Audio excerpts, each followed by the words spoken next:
16h-18h sur Europe 1. Stéphane Bern et Mathieu Noël. Historiquement vôtre. Aujourd'hui, dans Historiquement Vôtre, on évoque ces personnages de l'histoire qui nous ont donné des nouvelles. Après Edgar Allan Poe, Mathieu, vous nous brossez le portrait, à 99% vrai, d'un auteur de nouvelles plus proche de nous, l'écrivain aventurier Sylvain Tesson. Chacun, Stéphane, a sa propre définition de l'aventure. Pour certains, il va s'agir de se balader avec un iPhone sans coque, faire un pique-nique sans gel hydroalcoolique. Pour d'autres, le frisson de l'excitation naîtra de la transgression d'un petit interdit, comme aller travailler avec 2 chaussettes dépareillées, ou, pour David, partir à la radio avec son slip de la veille, ce qui déjà lui offre une belle montée d'adrénaline. Mais d'autres, comme Sylvain Tesson, ont une conception plus exigeante de l'aventure. Ne pas changer de slip pendant plusieurs jours d'affilée n'est pas vraiment un problème pour cet écrivain baroudeur qui peut traverser l'Asie centrale à cheval pour rejoindre l'Inde depuis le Tibet à pied, des voyages au parfum d'expédition qu'il nous relate dans des nouvelles saluées par moi, mais aussi, ça compte, par le public et la critique. Des récits de voyage, bien sûr, mais portés par un style exceptionnel, conjuguant érudition et drôlerie. Sylvain Tesson voit le jour à Paris le 26 avril 1972. Petit coup de pouce du destin pour devenir un grand écrivain, son papa, c'est le journaliste Philippe Tesson, fondateur du Quotidien de Paris, et sa maman, c'est Marie-Claude Tesson, médecin et cofondatrice de la revue médicale Le Quotidien du médecin. Bref, sur la table basse du salon chez les Tesson, c'était plus Télérama que Télé 2 semaines. Sylvain grandit à Chatou, en région parisienne, avec ses 2 sœurs. Adolescent, il n'a qu'une passion, une seule, la grimpette. Il grimpe aux arbres, sur les toits, aux façades des immeubles. À chaque fois qu'il est invité chez des copains, il rentre par la fenêtre en escaladant la façade de leur immeuble parce que passer par la porte, c'est bêtement bourgeois. Scolarité à Rueil-Malmaison, puis à Saint-Germain-en-Laye pour des études de lettres, avant de continuer en géographie à l'Institut français de géopolitique. Sylvain étouffe dans ce conformisme. Il rêve d'évasion. À 20 ans, il se lance dans sa première expédition. L'Islande à vélo. Mais l'Islande, voilà, c'est petit. Alors en 93, il décide de faire le tour du monde à vélo avec un pote. 50 crises hémorroïdaires plus tard, faut vraiment avoir une bonne peau de chamois quand on fait le tour du monde à vélo, le duo de choc repart, mais à pied. Un petit Saint-Jacques-de-Compostelle, Stéphane ? Non, il décide de traverser l'Himalaya. Oui, je vous rappelle, vous l'avez découvert avec moi, C'est au une Népal. partie de l'Himalaya est située en Chine, du moins selon la Chine, d'où ce son. Petit regret néanmoins que personnellement j'aurais eu sur cette traversée de l'Himalaya à pied, le fait que l'application santé de l'iPhone n'existe pas encore. Te taper plusieurs centaines de kilomètres à pied sans recevoir de notification de félicitations et sans même compléter tes anneaux, perso, je ne vois pas l'intérêt. Sylvain, lui, visiblement oui, puisque dans la foulée de cette folle randonnée, alors que tout être humain normalement constitué se serait offert une petite semaine de repos au Castel Clara de Belle-Île-en-Mer, Tesson, lui, embraye sur une autre destination soleil qui l'excite, le Pakistan. Et puis, une fois qu'on est au Pakistan, eh ben, on n'est plus très loin. Oui, j'ai osé. Autant pousser jusqu'à l'Afghanistan. Afghanistan, évidemment, à chaque retour de voyage, Sylvain Tesson a cette élégance de n'imposer à ses amis ni soirée diapo, ni post Instagram. À la place, il évoque ses voyages et les sensations nées de ses voyages. Les nouvelles de Tesson s'arrachent. On a roulé sur la terre, la marche dans le ciel, la chevauchée des steppes. Le succès de ses ouvrages lui permettent de financer de nouvelles expéditions. Après son Goncourt, il remporte aussi le prix Médicis Essai pour Dans les forêts de Sibérie, dans lequel il relate son séjour dans une cabane au bord du lac Baïkal pendant 6 mois. Écoutez-le parler de ce qui, selon lui, fait toute la beauté du voyage.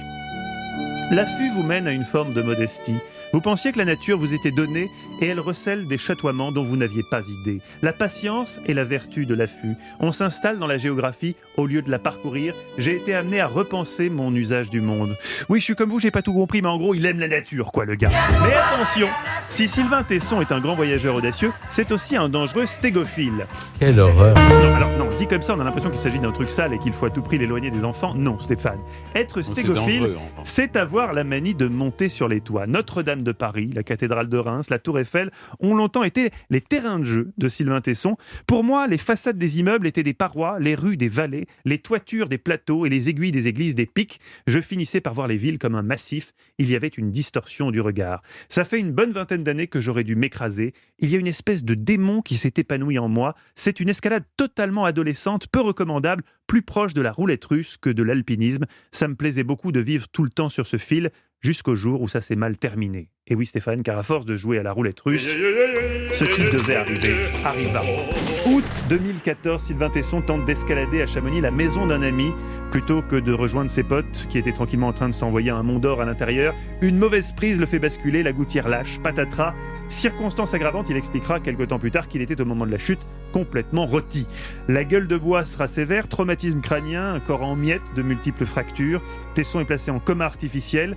Il se réveillera 8 jours plus tard, sans broncher. Quand on sait, Stéphane, votre réaction quand l'autre jour vous êtes coincé le doigt dans la photocopieuse. Vite, une infirmière! On se dit que décidément tous les hommes ne sont pas faits du même bois. En l'occurrence, Sylvain Tesson est un miraculé. Il garde des séquelles, notamment une surdité, une paralysie faciale, mais il a retrouvé l'essentiel de sa mobilité et n'a rien perdu de son humour. Je le cite, ces 3 mois de repos, de sobriété, de silence, d'examen de moi-même ont été bénéfiques. Ma vie était un carnaval endiablé, légèrement suicidaire. Il était bon de ralentir un peu les chaudières intérieures, de descendre du train.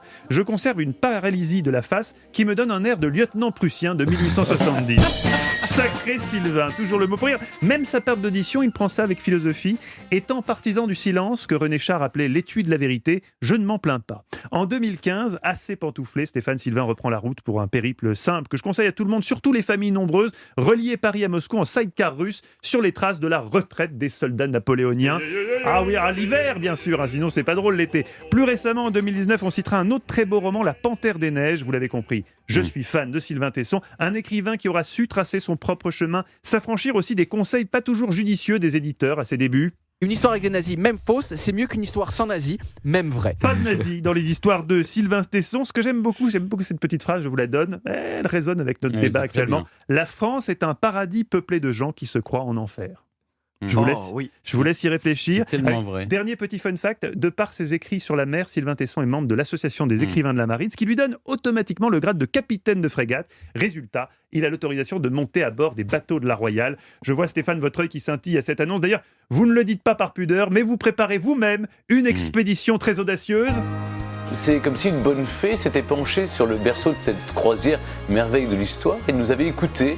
On a dit, voilà, on aimerait commencer à Venise, et puis ensuite Trieste, et puis Split, et puis Dubrovnik, et après ça va se poursuivre par Corfou, évidemment. J'aime faire cette croisière merveille de l'histoire, surtout avec Luc Ferry et Dominique Roget. Ah oui, Dominique Roget et Luc Ferry, ça évidemment, ça donne envie, c'est très excitant. Stéphane, vous l'avez fait cette croisière finalement? Je l'ai faite, oui.